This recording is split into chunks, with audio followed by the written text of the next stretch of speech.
Hi, I'm Steve McDonald from Rhode Island School of Design, and for the next 75 minutes, you've got me for FERPA. So I was saying beforehand, they always tell you when you're speaking, you should give people sort of set the expectations and set them low so you can beat them. So my promise to you is that I hope this will be the most fun hour and 15 minutes you've ever spent with a lawyer. Now, when we started to plan for the conference many months back, we decided to label this FERPAUpdate, but it turns out there's really not a whole lot new this past year in FERPA. They really haven't changed anything in the last year or so. And actually, in the last month, they haven't even been there because for some reason, FERPA is deemed not to be essential. So they are shut down, nothing much new. So I decided what I was going to do was to do a lot of the overview of FERPA we've done some years, but do it from the lens of compliance. Some of the issues that were most commonly trip up on our campuses, very easy to fix. What are the basic requirements that you should be thinking about to make sure you comply with FERPA most of the time, at least, on your campuses. So first, I want to start, by the way, this past summer I was watching Jeopardy, and it was the annual teachers tournament. And I'll take educational abbreviations for 400, Alex. It's the P in FERPA, which makes schools get student or parent permission to release records. Any bells? And you even put it in the form of a question. Congratulations. Very good. It's amazing how this is out there. Who knew that even Alex Trebek knew about this? Well, here's what I'm going to try to cover, and it's a bunch of stuff. It looks like a bunch of stuff, but hopefully it won't be that hard.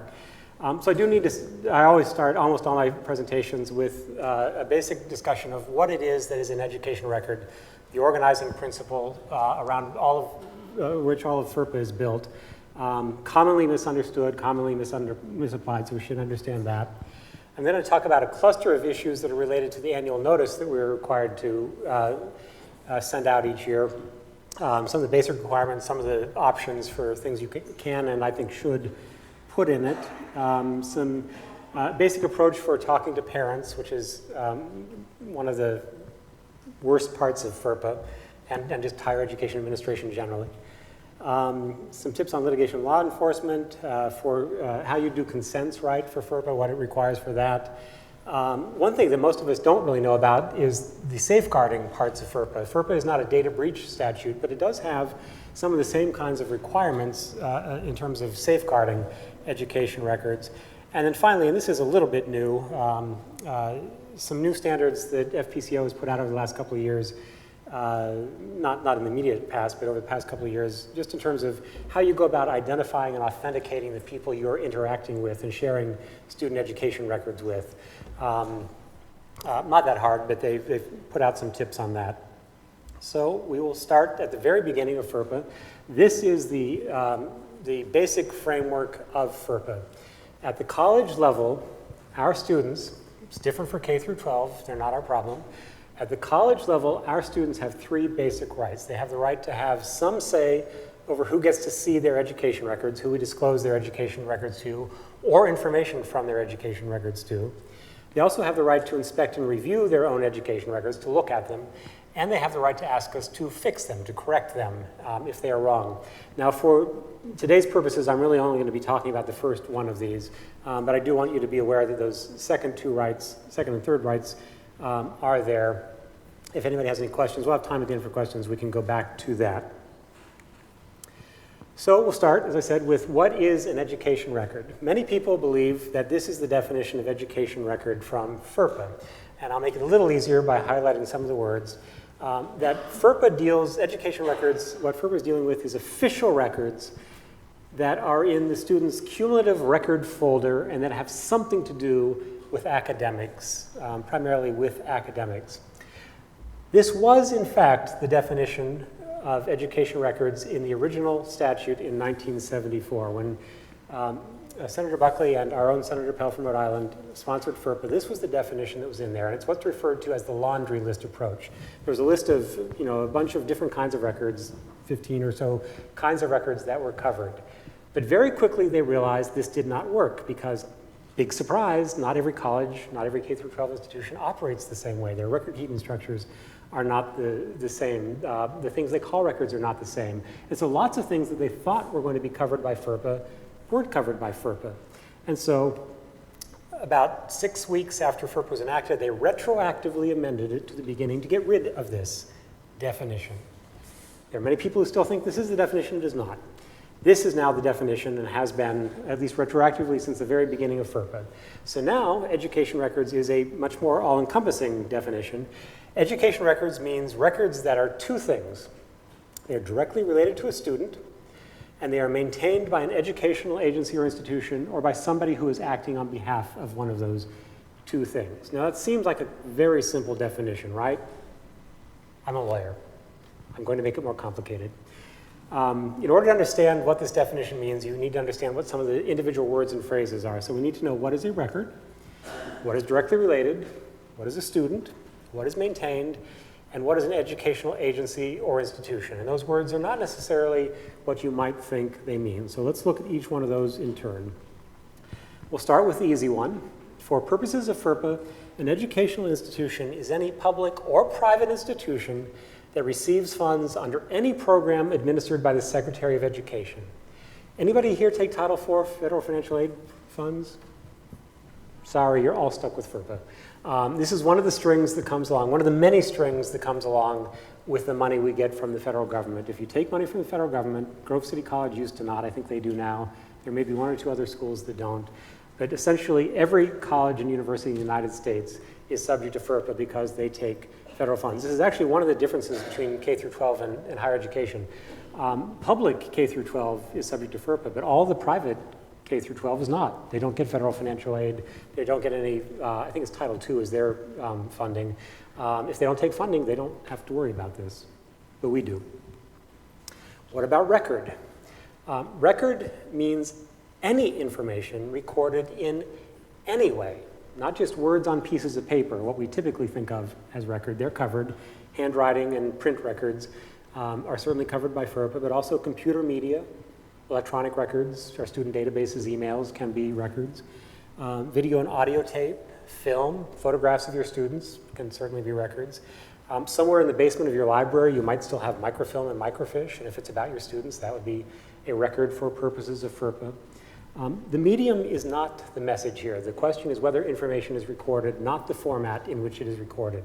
If for some reason you should decide to keep all of your records carved into stone tablets, written in Sanskrit, or in invisible ink on self-destructing paper, those would still all be records. The format does not matter. There is only one exception to what I have just said, and that is information that is recorded only in your brain, personal knowledge.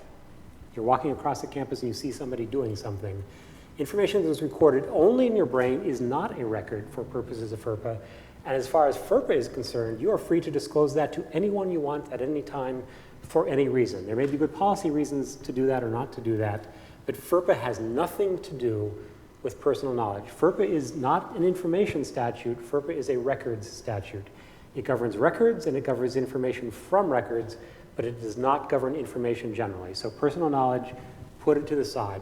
Commonly misunderstood, and this is very important in the context when we're dealing with perceived emergencies on our campus. People who have eyewitness knowledge of something are perfectly free to disclose it to anyone. FERPA has nothing to do with that. What about student? Student is defined as any individual who is or has been in attendance at an educational institution. Now, some interesting time things there, and there's also an interesting question about attendance, so let's talk about those. So first of all, the student actually has to be in attendance, which means that applicants, at least at the point of their application, are not covered by FERPA. Your admissions office is not covered by FERPA at the point all those admissions applications are coming in.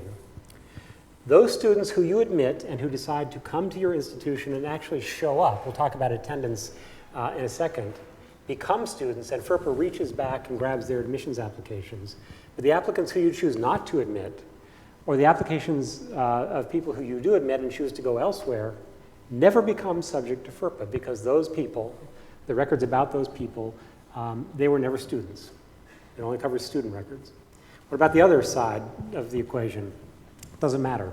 After the student is no longer a student, not on your campus, they've graduated, they've withdrawn, they've been dismissed, whatever, they are still students as far as FERPA is concerned, and FERPA rights continue to apply to them for long after they have left the institution. FERPA rights in any given record stop when two other things stops, the record or the student.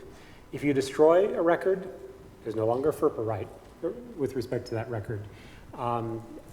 There's nothing to disclose with that record.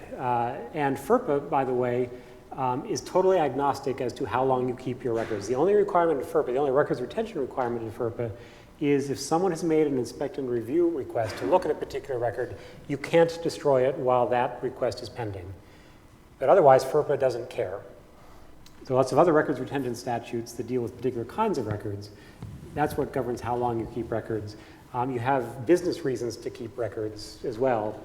That's fine. FERPA doesn't care. So if the record goes away, FERPA rights expire. And if the student expires, passes on into the great beyond, FERPA rights expire. FERPA has been interpreted to be more or less consistent with the law of privacy in the United States, which for the most part says that your privacy rights die with you. FERPA rights die with you. So if you have long ago alums about whom you have records, when I was at Ohio State, many people were interested in Jesse Owens, the great Olympic athlete, and wanted to see records about him, photographs and so forth. He's dead. They were not subject to FERPA. Didn't mean we had to disclose them, but FERPA was no longer part of that equation. So from the point that a student starts to attend, and I'll talk about that in just one second, to the point that either the record or the student goes away, that's the length of FERPA for any particular record. What about attendance? Yet another definition. So what does that mean? Well, first of all, it includes, but is not limited to, that wonderful legal phrase, not only the people who show up in person on your campus, but any other form of instruction you have. Old correspondence stuff, which most of us don't have anymore, but also certainly all the electronic students we have, distance education students, are just as much students for purposes of FERPA as our regular students. Also, they do not have to be degree-seeking students. The Family Policy Compliance Office, they have never told us what the outer limit of student is, but they have told us that it is not limited just to degree-seeking students or certificate-bearing programs, because that would improperly exclude many instructional formats. Now, I don't know what the outer limits are. I've always assumed that people in continuing education classes that look more or less like our standard program, but they just happen to be continuing education students, are covered by FERPA. I am hopeful that the lawyer who comes to the 1-hour continuing legal education program in our law school is not subject to FERPA, because the administrative burdens would make no sense for anyone. I'm hopeful that the 10-year-old who comes to a sports camp over the summer, even though that's educational in some sense, is not a student, because that leads to some bizarre implications. But the people who look like our traditional students, even if they're not actually getting a degree, very likely are covered by FERPA. Again, this is intended to be fairly broad. You'll notice the theme here as we go through, that all of these definitions and all of these sub-definitions are quite broad and quite almost all-encompassing. That's intentional. What about directly related? Well, in general, a record is directly related to a student if it contains personally identifiable information about a student. I'll talk about personally identifiable in a second, but one thing that I learned this summer, at the NACUA annual conference, we had the director of the Family Policy Compliance Office and the director of the Privacy Technical Advisory Center, which is a related office, come and talk, and I asked them this question. I said, is there anything that is not directly related? Is it possible that there's something that is so tangentially related to a student that it's really not covered by FERPA, never was intended to be covered by FERPA? For example, let's say we have a crowd photograph at a football game, 1,000 people in it. Some of them are almost certain to be students. Is that covered? And they of course gave the classic lawyer answer, it depends. If the purpose of that photograph is you're conducting a disciplinary inquiry and you want to prove the student was at that event, that record is about that student. But if it truly is just a random crowd shot and you want to put it in your college bulletin and nobody really cares who the people are in it, they conceded that that might well be something that is not directly related. There is an outer limit where it's so tangential that it is not covered. On the other hand, there have been a lot of court cases lately that have tried to say, these are mostly in the context of public records cases where in order to be a public record, it would have to not be subject to FERPA, so they're trying to find ways for it not to be subject to FERPA. And they have applied a test that's something that is more related to one person than to another. Like, a sexual harassment complaint about a faculty member. Well, if that's more related to the faculty member than about the student who made the complaint, then it's not a FERPA record. Total nonsense, I think. And they said, yes, total nonsense. That does not apply. This is not a, which is more. But again, there is some outer limit there, and that could be useful for things like those crowd shots. So there's that exception. So here's the definition of personally identifiable, yet another one we have to look at.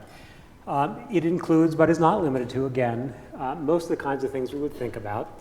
Names of the student, also the names of the family members of the student, parents, other family members. The address of any of those people, that could be a physical address, it could be an email address, it could be a post office box address, something tied to a particular person, to a particular student. Personal identifiers like social security numbers, student ID numbers. They added in 2008 biometric records, which I don't think most of us are doing yet, but someday we may be doing the thumbprint to get into the building or something, and that would be tied to a particular person. The kinds of things that show up on websites is really lousy security questions. What's your mother's maiden name? What's your date of birth? Place of birth and so forth are covered. And then there's a catch-all. Other information that alone or in combination is linked or linkable to a specific student that would allow a reasonable person in the school community who does not have personal knowledge of the relevant circumstances to identify the student with reasonable certainty. Got that?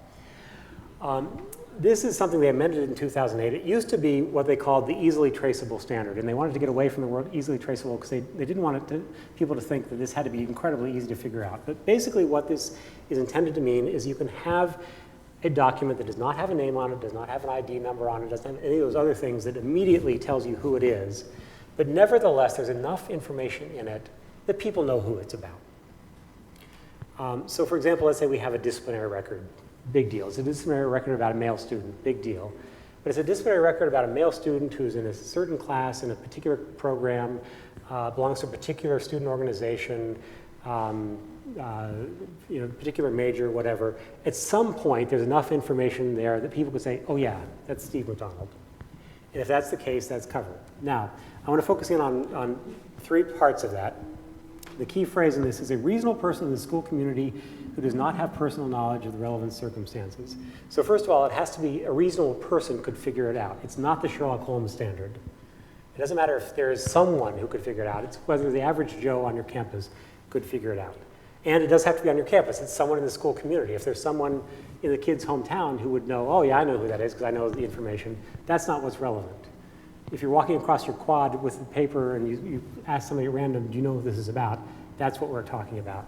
And finally, it has to be someone who doesn't already know what that record is about. So if you have a participant in a disciplinary matter, obviously they're going to recognize the disciplinary file. That's not the question either. It's whether some random person on your campus who doesn't already know about the underlying transaction, if they could figure out it's Steve McDonald, that's the test. So again, fairly broad, but not quite as broad as people make it out to be. It's not if any conceivable person could figure this out that it's covered, but it's still pretty broad. What about the word maintain? Maybe the most important word in the statute, not defined. This word became so important that it made its way to the United States Supreme Court back in 2002 in this wonderful case, the Owasso Independent School District versus Falvo. This is a case involved a practice called peer grading. In K through 12, it's apparently quite common for teachers to give a quiz, ask the students to exchange them across the aisle. The teacher calls out the answers, the students mark them off, and then the students call out the grades to the student, to the teacher who records them in his or her grade book. Mrs. Falvo, I think her name was Chris Falvo, her son, I'm going to call him Little Johnny, I don't know what it was. Little Johnny went to the Owasso School District and not to the Lake Wobegon School District. He apparently was not above average, and Mrs. Falvo thought this was embarrassing for his grades to be called out in front of the class, which may well have been. And so she did what any red-blooded American mother would do nowadays. She made a federal case out of it. And she took it all the way to the United States Supreme Court and said, this is a FERPA violation. She had to find some hook to make this argument. This is a FERPA violation. Stop this nefarious practice. Well, the Supreme Court had to look at it and figure it out. And one of the big issues was well, the central issue was, were these records being maintained on behalf of the school at the time that the students were calling out the grades? And so part of that was, was the sixth grader agent of the school? And they said, not so much. And so they threw this out as a FERPA issue. But in the course of it, they also had to look at the word maintain. And they said, first of all, if you look at FERPA, if you read it literally, it sounds like they're talking about education records that are kept in kept by a single central custodian, such as a registrar. This is what I think of as the Indiana Jones theory of FERPA. You may remember the scene at the end of the first movie, the big warehouse. I'm sure you all have somewhere on your campus this big room with lots of file cabinets, and each file cabinet there are lots of manila folders with student names on them, and every record you have about your students goes there. There are no other records, and there's only one person with the key to that room. It's not Bluebeard the pirate, it's the registrar, but you have that kind of control over your records, right? That's how you all operate. The Supreme Court realized that, well, that may be what FERPA sounded like, and that original definition really did sound like. That was amended, and we don't operate like that. And so they said, we're just going to look at the dictionary, and the definition of maintain in the dictionary is simply to maintain, to keep in existence or continuance, to preserve, to retain. Very close to if you are keeping a record on your campus, at least somebody who's an institutional agent is keeping a record on your campus for some institutional purpose, the mere physical presence is enough. Now, that's as far as the law got. I have a theory, and again at this annual conference, the FPCO people more or less acknowledge this. My theory is it's not enough that it simply be physically present. It's not enough that it be in the physical possession of an agent, but that the agent has made some at least quasi-conscious decision to keep the record for some institutional purpose. Now, why would that matter? Well, let's give an example, email. So we've all been dealing, lots of us have been dealing with outsourcing email to Google or Microsoft or someone else. FERPA implications to that. Can we do it? Well, we have to go through, is email an education record? If it's not, who cares? If it is, we have to deal with FERPA. So first of all, is email a record? Well, the definition of record includes computer media. Quite clearly, email can be a record. Is it directly related to a student? Well, a lot of it is. It might be an email to or from a student that contains the student's email address. And email address, quite clearly, is personally identifiable information. It might also be an email that's not to or from a student, but it's about a student. Two faculty members are talking about a student by name or ID number or however they choose to do it. Or there's just enough information in the email that collectively adds up to the student under that catch-all definition. That would certainly be directly related to a student for purposes of FERPA. Now, if you're outsourcing, of course, not all email is going to be personally identifiable, but you're really not going to sort through them out and say, Google can have these and not these. You just have to kind of go with the fact that a big chunk of them are education records and treat them all the same. So the real question then that comes down, and this is when we first all started talking about outsourcing email, what was really interesting to me, is it maintained by the institution? Is email maintained by the institution? I think you have to draw a distinction here between email that is residing in student mailboxes versus email that is residing in faculty or staff mailboxes. It may be an identical email message, it may be sitting on the same server, but I believe there's a distinction between the copy of the message in the student mailbox and a copy of the message in the faculty and staff mailbox. It is true that we maintain the server if we have in-house email on which the email rests, but that does not mean we are maintaining every individual message on the server or that we care about every individual message about the server. We probably don't. If that's enough to make student email a student education record, I think the logical implications of that are totally absurd. That would mean if it's enough that we create a place where students can keep their property or not as they choose, if that's all it takes to be a record for purposes of FERPA, that means we can no longer have bulletin boards on our campus because as soon as a student tacks something up, we would have to take it down. We would have to prohibit our students from having whiteboards on their dorm room doors to give messages because as soon as they wrote a message, it would be an education record. We would have to take it down because it's our door. Every time a student put a notebook on a locker shelf that we owned, that would become an education record, and we would become responsible for safeguarding and so forth. That can't possibly be the law.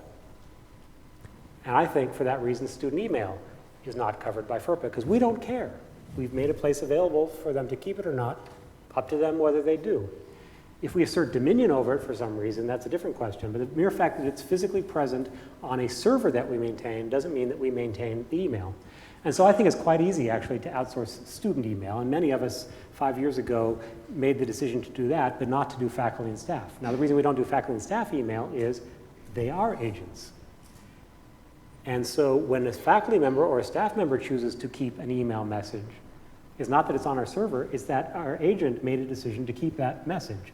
And if it's a message about a student, I think it's a student education record, and there are implications for whether you can outsource that or not. Now, you can do it, and we'll talk about that in a few minutes, but it is an education record in a way that I think the student's own copy is not. And again, it could be the identical email message in 2 different mailboxes with 2 different outcomes, but that's totally consistent in a lawyer's mind.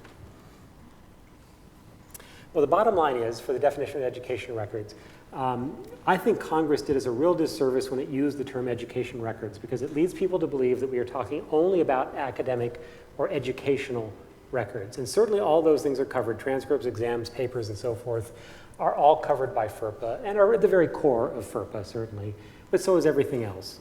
Advising records, financial aid records, financial account records, disability accommodation records if our students ask for that, disciplinary records if they have them. If they're athletes, the athletic department's records are covered.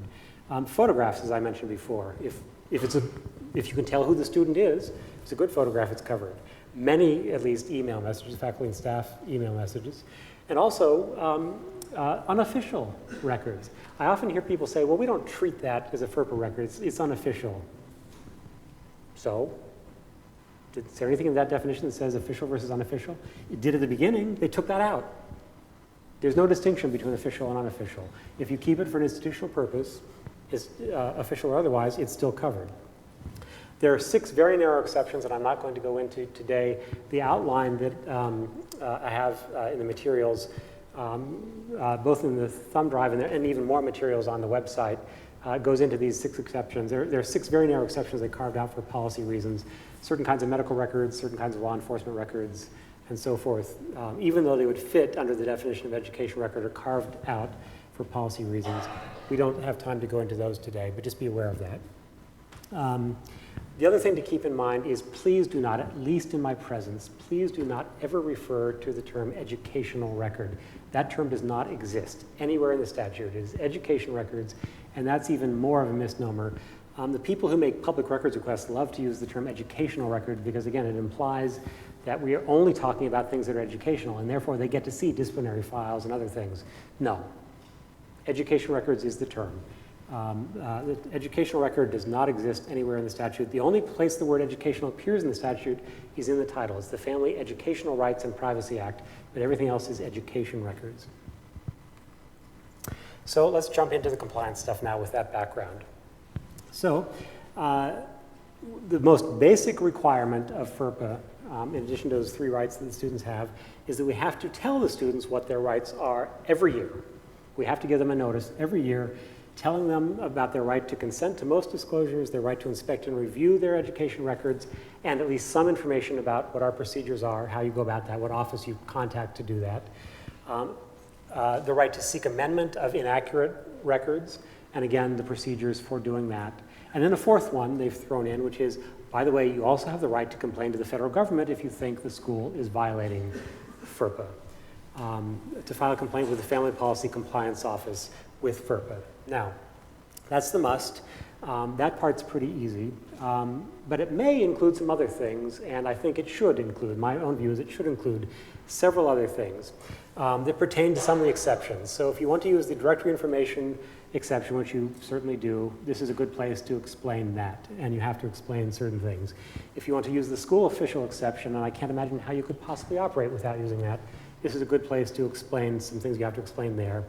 And if it is your practice, which it almost certainly is, to disclose records to other schools that students are transferring to or want to transfer to, or now have already transferred to, there's some things you can do there. So let's walk through each of those first. We'll start with directory information. The basic rule under FERPA is, while you cannot disclose records without a student's consent generally, One of the most important exceptions is the one for directory information, and that exception says we can disclose student directory information to anybody at any time for any reason at all without the student's individual written consent. However, in order to use that exception, we have to jump through some procedural hoops. First of all, what is directory information?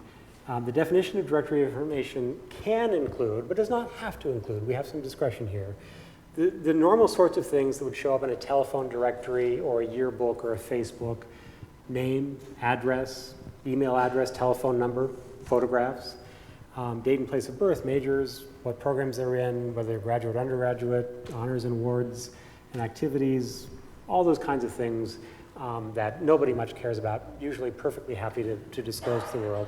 And a catch-all for any other information we want to put on the list that would not generally be considered an invasion of privacy. We can choose anything from that list, all of that list, more than that list, less than that list. It is up to us. But whatever we choose, we have to tell our students, this is our definition of directory information. Some schools choose not to do photographs for privacy reasons. Some schools choose not to do email addresses because they don't want students to be spammed and they don't want to make that public. All fine. Whatever it is, you tell your students what your definition is, and you have to give them the right to opt out of directory information. This is the one part of FERPA where instead of opting in, they have to opt out. Unless they opt out, you can disclose this information. So you have to tell them what your definition is and how to go about opting out. Normally, we'll talk later on a little more detail, but normally we send that out with like the fall semester tuition bill. Here's the opt-out process. Here's how you go about doing it. Some very small percentage of your students will say, yes, I don't want my information to be released, and your registrar most likely will record that in your student information system. There'll be what they call a FERPA flag, and before you disclose directory information, you have to check. So when you're publishing your telephone directory, if you have one, the opt-outs can't appear in that. If you have a yearbook, you can't have a photograph of the opt-outs. You have to check those things. Now, as we talked about, student status continues even for alums, after you're gone. This is one thing where you do not have to, fortunately, give every one of your alumni an annual notice. But you do have to continue to follow whatever their status was at the point that they left the institution. So if somebody was an opt-out senior year, graduates, and didn't ever change the status, they're an opt-out forever until they change it. So unfortunately, you do have to keep track of that as well. Hopefully your student information system can handle that. A few other things with directory information, commonly mistakes made here. It is fine to disclose directory information as long as it is solely directory information. If it is linked to something else in some way, you cannot disclose it. So for example, when you get employment verification requests, or the National Student Clearinghouse asks for something and says, could you confirm that Steve McDonald graduated on this date, and here's his social security number to make sure it's the right Steve McDonald, because that's a common name, you can't do that. Because in disclosing that, you are confirming the social security number, which is not directory information. You can say, I'd be happy to disclose that we had a Steve McDonald with his date of birth, which is directory information, graduated on that date, but otherwise I need consent. Do that.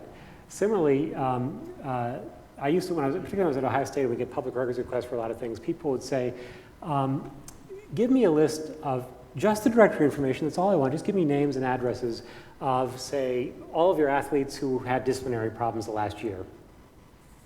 I would always say, nice try. Here's our phone book. They're in there somewhere.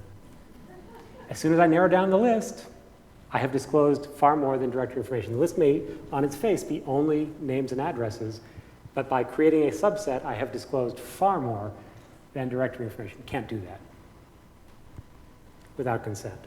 Another thing, a lot of people don't understand this either, and it's a very important thing. People sometimes exclude things from directory information because they don't want to make them available to the general public. You don't have to, at least if you're a private institution. If you're a public institution, it may have implications under your public records statute. But the fact that you have declared something as directory information gives you the right to disclose it, but not the obligation to disclose it as far as FERPA is concerned. So it's fine as far as FERPA is concerned to say, we will disclose internally student photographs or email addresses or phone numbers, but we're not going to tell anybody else. Again, if you're at a public institution, your public record statute may overrule that. Once you have made it available to some, you may have to make it available to all. But FERPA doesn't require that. FERPA allows you to pick and choose. Actually, FERPA allows you to be totally arbitrary and capricious in how you exercise this exception. You can say, I don't like you. I'm not giving you any information. I like you. I'm giving you that information. Or I woke up on the wrong side of the bed today, and I'm not giving anybody anything. FERPA doesn't care. It just gives you the right, not the obligation to disclose. So don't worry too much about that unless you're at a public institution where you have public records. Some states in particular have very broad public record statutes. Next part of that's directory information. Next part of, that's directory information, and you should put it in your annual notice because you have to do that disclosure, and since you're already sending out the annual notice, very easy to do it all at once. That's why I recommend you do it there. Same thing is true with respect to the school official exception. The school official exception says that we may disclose without consent, not to everybody, but to other school officials, any information from education records in which those school officials have a legitimate educational interest. What do those terms mean? Well, again, we get to decide to some degree what those are. In fact, we have to decide what those terms are for our campus. If we wish to use this exception, which we have to because you cannot possibly operate if every time you disclose to anybody on your campus student information, you have to get a signed, written, dated consent. We'll talk about it later. You can't operate. You have to rely on this exception. So you have to decide whom you consider to be school officials and what you consider to be a legitimate educational interest, and you have to tell your students what your definitions are. Again, the easiest place in the world to do that is your annual notice. Now, what are the possibilities here? Well, if you follow the model annual notice from the Family Policy Compliance Office, and the most current version of that is in the materials, they recommend that you say that it's not only employees, not only like officers or trustees, but anybody who is acting on behalf of the institution as an agent of some sort. It could be a volunteer. It could be another student. The students who sit on our disciplinary committees can be school officials for that purpose. It can be outside contractors. Anybody who's performing a function on your behalf can be a school official. And you probably will want to define it that broadly because otherwise you're going to have to keep looking at the list. What about legitimate educational interest? Again, I think the term is something of a misnomer. It does not have to be educational in nature. It also does not have to be in the student's best interest. It simply has to be, as far as the Family Policy Compliance Office is concerned, job-related need to know. If one of those people whom you have designated to be a school official needs the information in order to perform whatever his or her function is on your behalf, that's good enough. Students would love to be able to say, you know, please don't give my information. In fact, I refuse to consent to let you give my information to the disciplinary committee because I don't buy this bogus argument that this is an educational process. You just want to punish me. It's not educational. And frankly, it's not in my best interest because I might lose. The answer to that is, nice try. Job-related need to know, they get to see it. Too bad. If that is your definition, and I think it should be your definition. Now, the key on this legitimate educational interest, though, to keep in mind, is the institution that makes that decision, not the individual. The only person who ever has a right to see an education record is the student, him or herself. Anybody else, it's within your discretion. Every exception is discretionary. So you could have someone whom you consider to be a school official, and that person could have a job-related need to know the information, and you still could say, no, I'm not going to give it to you for some countervailing policy reason, if you have a good policy reason for that. That's from some guidance from the Family Policy Compliance Office. They said you can do that. One of the arguments that often comes up, faculty say, you know, I need to see all the grades my students have had in the past because I want to make sure that I'm being consistent with their level of educational attainment. Well, if you operate like figure skating and grades are awarded on lifetime achievement, that might be a legitimate educational interest. But my view is that, you know, normally you're supposed to be graded on this class, and what happened in the other class shouldn't matter. So you might have an argument that it's legitimate educational interest, but you might say no, because once you have that information, it will taint your assessment of the student, and I'd really like you to assess the student on what happened in your class, not elsewhere. It might be helpful to you to advise the student in other purposes, it might be helpful for other reasons, but it's going to taint the core educational mission, so no. Up to you. I mentioned that contractors can be these school officials. Anybody who's acting on behalf, volunteers can be school officials, consultants. You can outsource the handling of student education records to any of these kinds of people if three things are true. First of all, they have to be performing a service or a function that you would be performing yourself by employees otherwise. The reason that requirement is in there is they wanted to make clear this is not intended for things like, oh, hey, credit card company, we'll give you a list of all of our students and you can market to them and give us money. We're not in the business of marketing credit cards. That's not what this is about. But email, which is a function we would normally provide, yeah, you're going to outsource it to Google or to Microsoft or somebody else. We do that ourselves. They can do it. That's perfectly fine. Next, whoever those people are on the outside world have to be under your direct control, but only with respect to the handling of the records. They can be independent contractors. They don't have to be employees. But you have to have the final say on how they handle, how they treat, how they disclose the records that you are handing off to them. And finally, they are subject to the same requirements that you are subject to. So if you can't disclose the information to someone, they can't disclose the information to someone. They could rely on the same exceptions we can. You may or may not want them to do that. You can control that if you want. But they can't disclose them except as you can. And most important, they can't use them for any purpose other than you would use them for. This has been a real bone of contention in the email outsourcing area. Google in particular makes its money by data mining and advertising. They want to use our information for their own purposes. It's fine if they filter our email for spam. It's fine if they filter it for viruses, because we would do that ourselves. That's for our benefit. But to data mine it so that they can give better advertising either in the email or by associating with cookies and doing it somewhere else, that's for their benefit, not ours. They can't do that. That would be beyond the bounds of FERPA. Now, how do you let people know that? Well, you do. The fact that you've outsourced doesn't mean you're no longer responsible.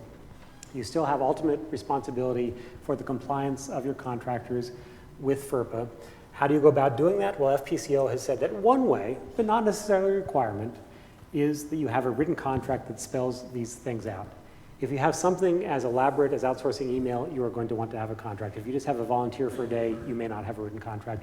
You may just give them some basic information. But in some way, you have to convey to whoever you're sharing information, student information with, outsourcing it, what their responsibilities as a school official standing in your shoes, what their responsibilities really are. If you look at the standard terms and conditions that come from a Google or a Microsoft or anyone else, I pretty much guarantee you they will not comply with FERPA, so you want to write something in. One sample, and the link to that is on your handout, the URL right there. I love this big screen, by the way. I always feel like Citizen Kane in this room. Catholic University of America has a sort of a standard rider that covers most of the kinds of confidentiality things that come up in these contracts, not only FERPA, but HIPAA and other things. And there are other samples out there. You can find these kinds of things. And if you could just use that as a rider to a contract, that would probably accomplish what you need to do. But you'll have to negotiate a little bit with the contractor to do that.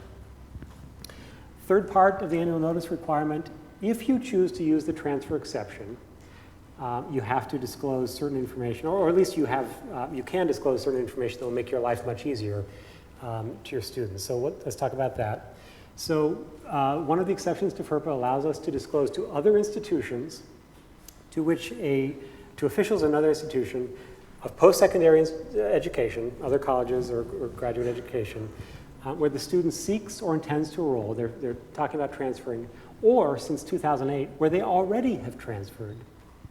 You could share information with that other institution as long as it is related in some way to the transfer, or could have been shared at the time of the transfer if it's after the fact. So, transcripts, disciplinary files, whatever is relevant to the institution's decision to accept a student either as a transfer or another subsequent degree and so forth.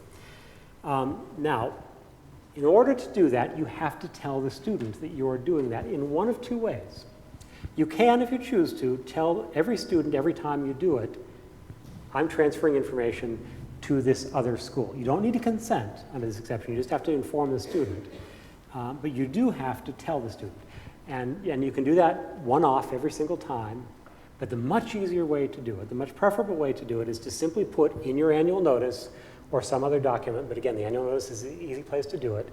Put in your annual notice a statement that says, it is our practice to provide information to other schools to which you seek to transfer or enroll or have already transferred in connection with your enrollment or transfer. If you have given that generic notice, you do not have to give the individual notice to the students.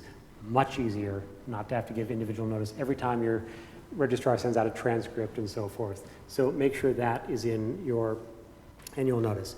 Now, just to give an example of how you might do this, so on the left-hand side, this is the current model notice of rights from the Family Policy Compliance Office. They updated it a few years, I think 2 years ago. It's in your materials, so you can see it. What they did was they tweaked the language for what is a school official a little bit, broadened it out a little bit, and they also included a list of all the exceptions in FERPA, a sort of generic description of it. You don't have to include that information. We have not, as I'll explain here, because frankly, the document's already long. Nobody reads it anyway, and they're certainly not going to read all those exceptions. So we have not chosen to include that. But this is how you can do it. And on the right is our version at RISD, which is also in your materials. So here's how we tweaked it. So this is our description of what we count as directory information and what the process is. So we have our list, and if you want to opt out, you have to notify. All you have to do is tell our registrar in writing, I opt out. And then we include this little parenthetical that says, but think before you do that.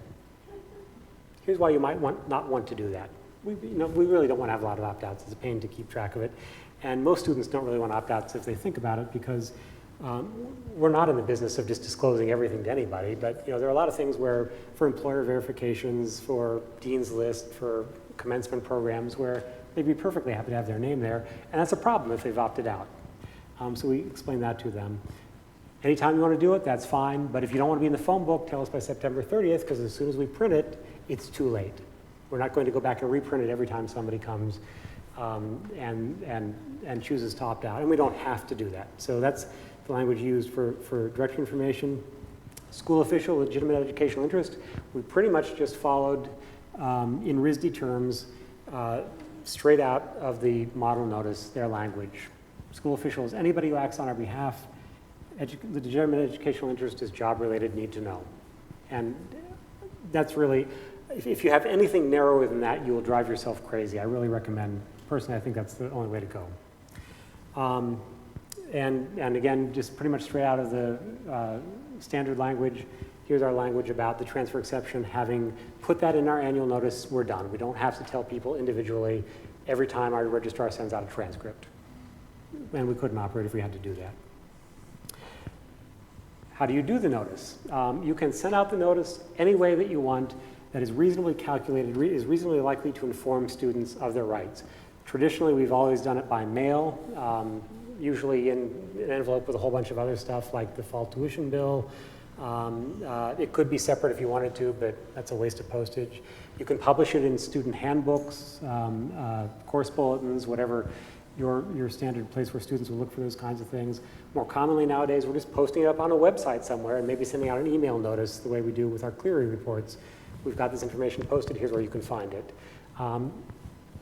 You're not limited to one. You can do as many of these as you want. Whatever you think is appropriate on your campus, whatever you think will help your students be most likely to find out the information. So that's the annual notice. Yes, question? Classes that start after September 30th, and what do you do about those students who begin after those classes? Well, first of all, we don't. I guess somebody theoretically could transfer in for spring semester, although we don't really do much of that. But let's say you do. I think that particular problem, I think, solves itself because the phone book that was printed in September, we didn't know you were coming in the spring, so you're not in there anyway. So you wouldn't be in, I guess, till the next cycle, and we should catch you then. I think that solves itself. You just have classes that start the second in case those students could have applied. Well, for us, September 30th for us is only an issue for our phone book. So you could do whatever timing made sense. If you, I don't even know if you do a phone book, but if you do, you could do whatever timing made sense for your phone book for that. And you could just say, once our phone book is published, if you're in the next class, wait till next year. You may have a distinction then about whether they're in your online phone book if you have that, and whether that's internal or external. That make sense?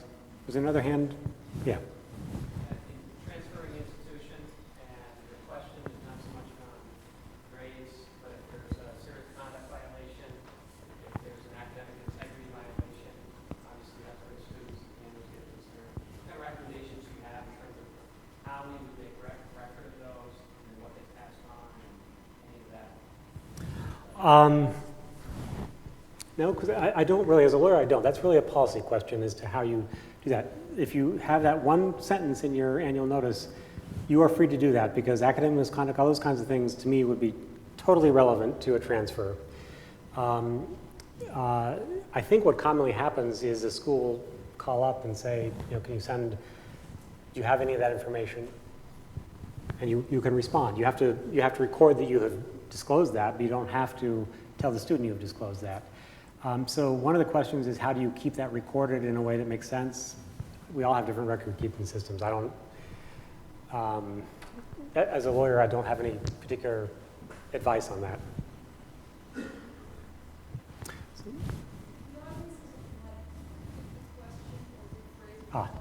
Okay.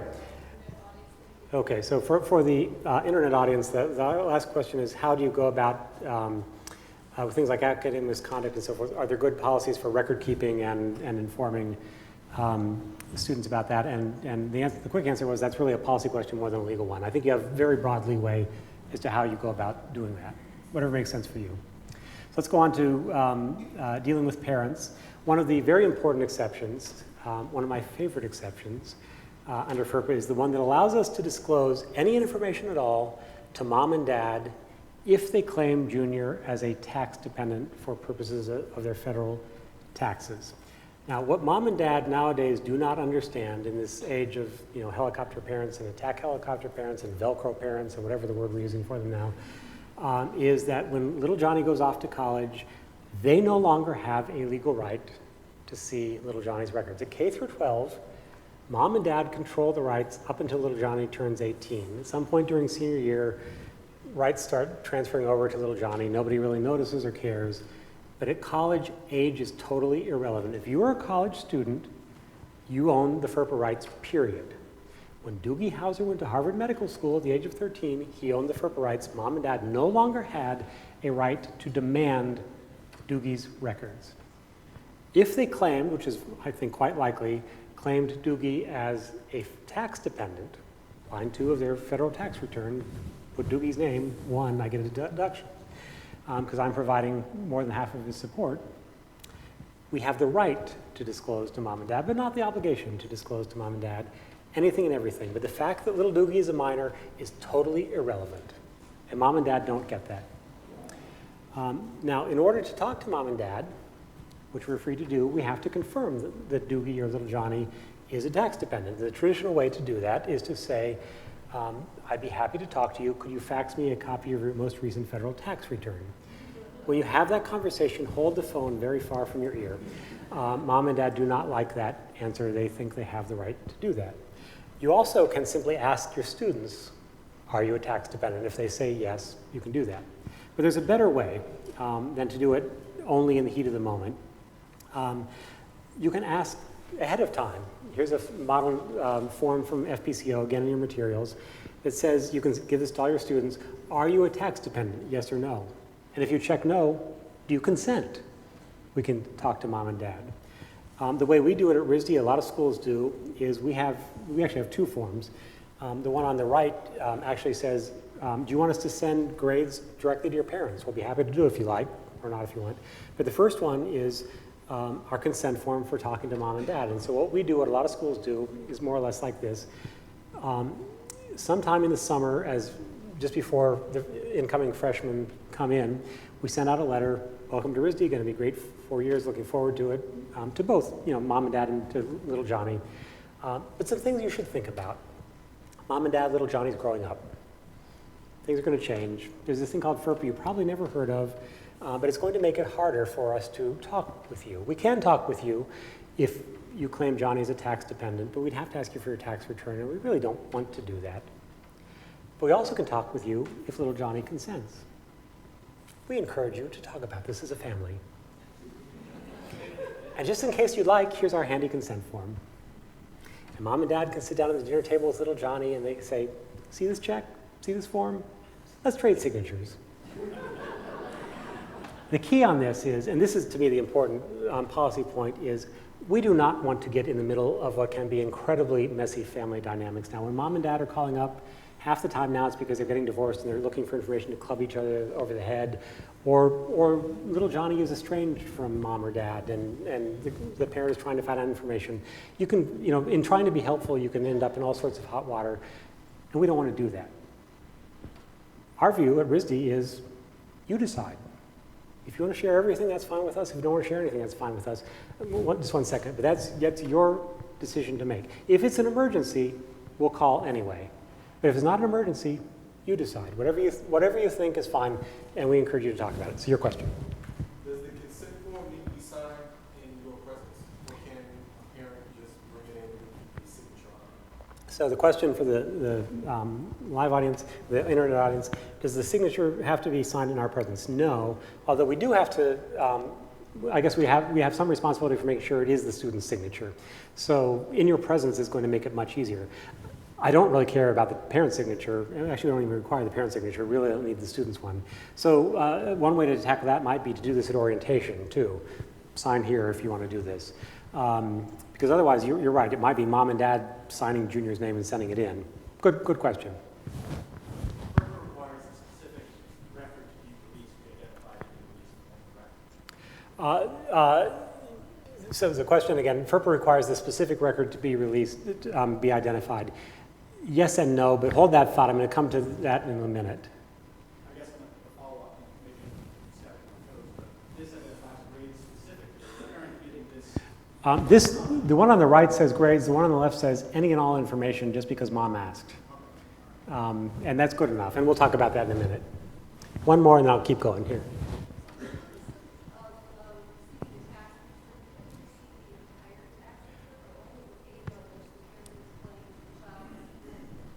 So do you need the entire tax return or just the first page? Really, all you need is line 2, where the student's name is, and if they want to black out all the numbers, that's fine. So they can send you the first page, line 2, that's all you need. You don't need, if they're wealthy parents with a 60-page tax return, you don't need that. If you don't mind, hold questions. I have a lot to cover. I will have time at the end, I hope, for questions. I want to make sure I cover everything, so we'll come back to that. The very best way to do this parent thing, in my view, is we don't have the technology yet at RISD to do it, but Boston University was the first one to do this, and other schools are doing it, to create a web portal that most of the information that Mom and Dad and students are interested in, financial account and grade information, is there. And their version of the letter says, we've created this web portal, we've given little Johnny authorization to enter it, and we've given him authorization to authorize you to enter it. We encourage you to talk about that as a family. And what's really nice about that is not only then does the family decide, but you're now totally out of the business of providing records, because it's all self-service. Mom and Dad can simply log in and see what little Johnny has authorized, grades, financial information, whatever you provide there. And that, if you have the technology, I think that's a great way to do it. Quickly, some litigation and law enforcement issues. We are allowed to disclose information from education records in order to comply with judicial orders or lawfully issued subpoenas. Subpoenas are not optional, you have to comply. However, FERPA does impose one procedural requirement. You must notify your students before you comply in the normal case. You have to give them a reasonable effort to make a reasonable effort to notify them that you've received the subpoena and that you're going to comply. The sort of going rate is 14 calendar days, 10 business days. The reason for that is then if the student wishes, the student can contest the subpoena. It's not your job to contest the subpoena, and you really don't have standing to do that. The exception to that exception is if it is a grand jury subpoena or a law enforcement subpoena, not a civil subpoena, you don't have to give advance notice if it says do not disclose to the student.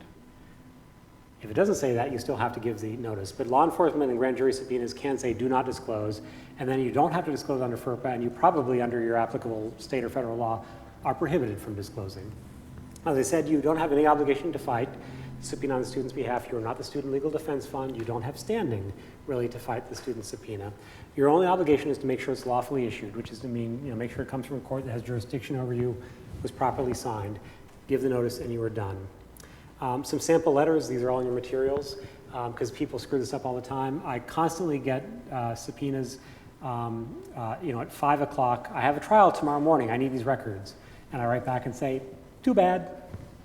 Under most state laws and under federal rules, if you are a third-party witness, you're not a party, you can simply object to a subpoena, and then it becomes the attorney's problem to deal with it. So I write a letter back that says, I object because I can't do that. Be perfectly happy to gather the information, be perfectly happy to provide it to you in 14 days, but I have to give the student notice first. And if he says, well, but my trial's tomorrow, your failure to prepare is not my problem. I've objected, I've done what I need to do, I tell the students, and so forth. Now, when you're dealing with law enforcement, it takes a longer letter, because law enforcement, when you tell them, no, I can't give it to you without notifying the student, they say, just ignore FERPA. And I'm always fascinated. The ones who are the worst about this, in my experience, have been the FBI, and I always have to say, well, that F in FBI, doesn't that stand for federal? Aren't you supposed to be enforcing federal law? They get very angry, and I eventually convince them, look, I'm not trying to interfere with your investigation, I'm actually trying to help your investigation, because if you violate FERPA in the course of gathering this information, there's now yet another sideshow for the defendant to raise. Why don't we just do it the right way? And so I have this much longer version of a letter that explains to them what the various options are for them. And your choice. I'll be happy to gather the information. You tell me how you want to do it. Here's a sample letter to the students, and the key thing to tell them here is, probably something about what you know about the litigation, something a little bit about FERPA and the process, but most important, the thing I always want to point out is the last paragraph, which is, by the way, I'm not your lawyer. I'll be happy to answer questions, but if you come to me and say, I object, it doesn't really matter. You have to go tell the court I object, and it's your fight, not mine. I'll be happy to explain how to do that, but I cannot be your lawyer. What about if students sue you or you sue students for collections and so forth? You can disclose anything from the student's education records that is relevant to that piece of litigation, whether you are the plaintiff or the defendant. You do not have to notify the student ahead of time. The only limitation is the information has to be relevant. If it's a collection matter, you probably can't just throw open the student's disciplinary file and transcript and so forth. That would not be relevant. But here's our financial account. He hasn't paid. Make him pay. Consent.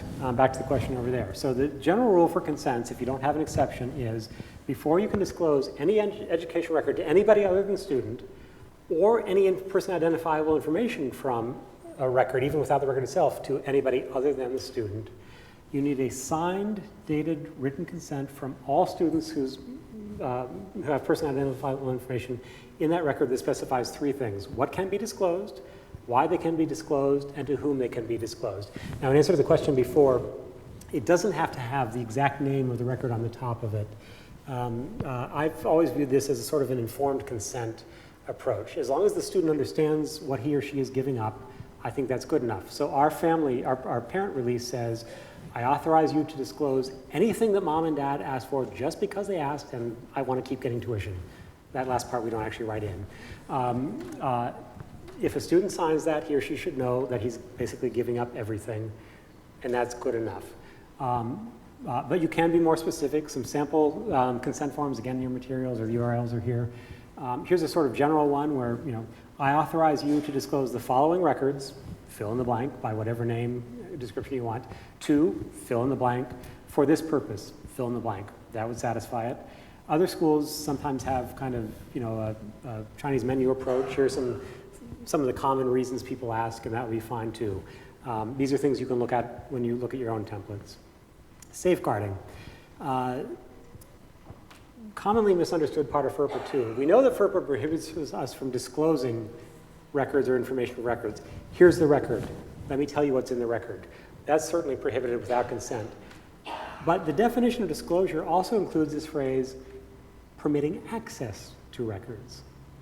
And implicit in that is a sort of safeguarding requirement. Some guidance from the Family Policy Compliance Office. FERPA clearly does not allow us to leave education records unprotected or subject to access by unauthorized individuals, no matter what the format. So some examples of things that would be a violation of that. You're a faculty member and you want to pass the exams back, and you just put them in the box in the front and say, come pick it up. You haven't given them to anybody else, but you have made them available to other people. Can't do that. Posting grades, even by anonymous numbers, if they're in alphabetical order, or posting them by social security number, or last 4 digits of social security number, people can easily figure that out. If it's a truly anonymous number and it's in a random order, not alphabetical order, you could do that. Better off just put it in a web portal, but you could do that. I love this one. Some high school many years ago sent home to mom and dad, noticed that their daughter was on academic probation because she had failed junior chemistry class and something else. And they did that on a postcard. You're that cheap, you can't afford the envelope. Put it in the envelope. Could somebody get the envelope? Sure, but it's illegal to do that. That's going to be okay. And this interesting one that sort of sent chills through my spine when I first read it, a record management system that allows unauthorized individuals to have access to education records. There isn't any records management system that doesn't do that. Nothing's perfect. So actually, I first had the chill in my spine, then I thought, yes, we don't have to have these systems anymore. We can get rid of them. That would be great. But they're not that strict. So what the requirement of safeguarding is under FERPA is we have to employ some means, physical means like a lock on a safe, technological means like role-based access controls in our system, administrative and other methods like training, something to protect our education records in ways that are reasonable and appropriate to the circumstances and to the kind of information that is recorded. We can do it any way we want. There is no prescribed method. And we get to take into account our resources, our size, our complexity, the nature of the records. There's kind of a sliding scale. Transcripts probably get more protection than things that are close to the directory information end of the scale. We can do that. But the key is we have to use some method. Just assuming it's taken care of is not enough. You have to think it through at least a little bit.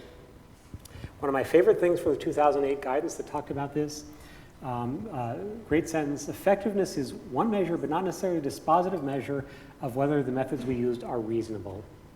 Nobody's perfect. An institution is not required to eliminate all risk of unauthorized disclosure, but simply to reduce it to a reasonable level. If we've done that and something happens, it's not a violation of FERPA. We do not have to go to the ends of the earth to protect every single education record. That's a very nice thing. Training, there is no training requirement in FERPA. Unlike Title IX and other things, there's no requirement. Still a good thing. Very quickly, some examples of how to do that.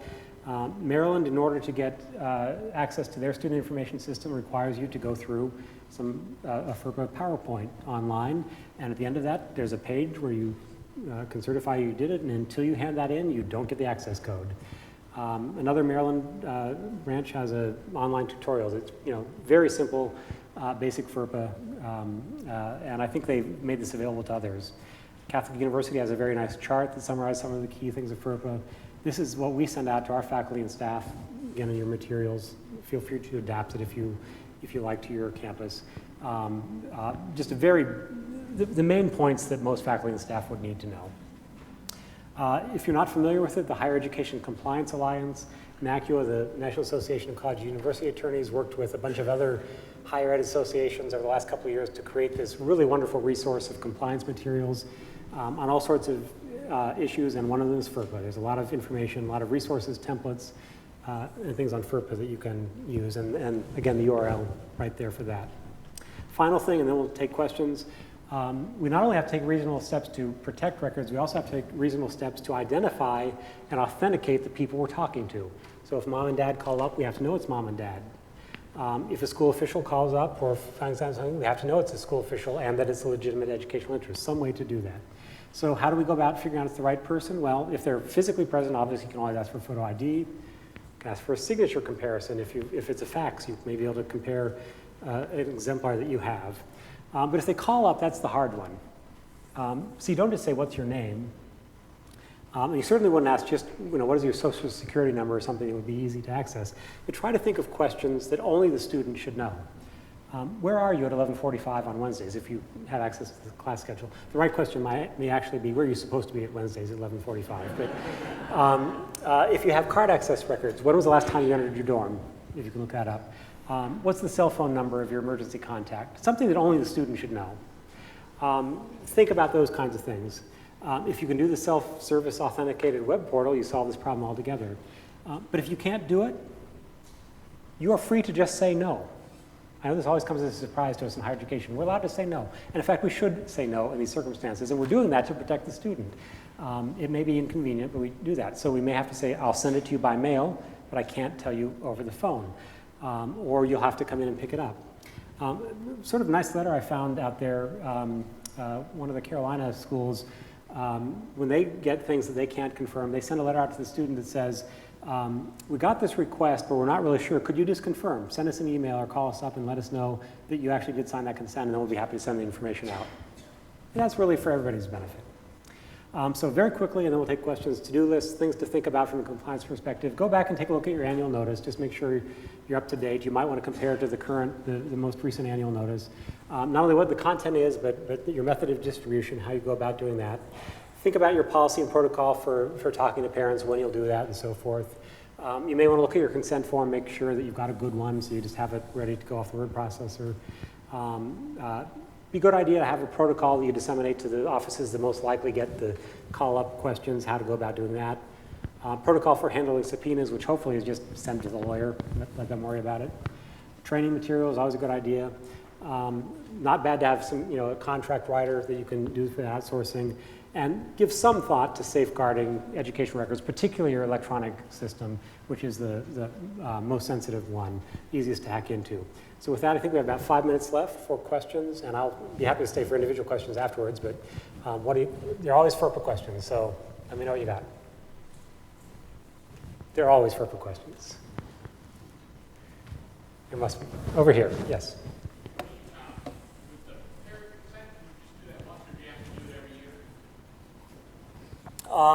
I think we do it only once, and that would be fine. You could do it every year. I think most schools just do it once.